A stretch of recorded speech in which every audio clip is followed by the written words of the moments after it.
Mungkin sebaiknya jangan gegabah menilai seseorang dari penampakannya. Seperti kata pepatah, jangan menilai buku dari sampulnya. Hal ini terjadi pada dua wanita yang berniat baik membantu nenek-nenek yang viral di TikTok ini.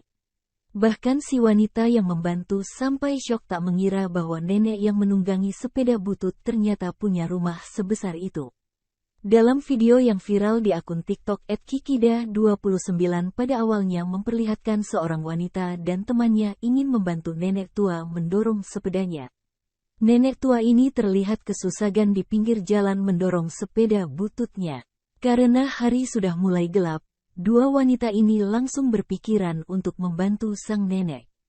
Kedua wanita juga menanyakan apakah wanita tua tersebut memerlukan bantuan untuk pulang. Belum lagi si nenek nampak memiliki kebiasaan bekas sirih di mulutnya dan memakai sandal yang kotor berlumpur. Salah satu wanita yang ingin membantu kemudian meminta si nenek membonceng sepeda yang mereka bawa. Lalu wanita lain membawakan sepeda butut si nenek dan membuntuti mereka di belakang. Begitu mereka sampai di ujung jalan, mereka melihat sebuah rumah besar bak istana.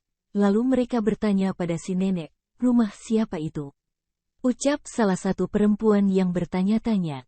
Dengan tenang, si nenek menjawab pertanyaan wanita itu, lalu menjelaskan bahwa dia adalah seorang presiden perusahaan.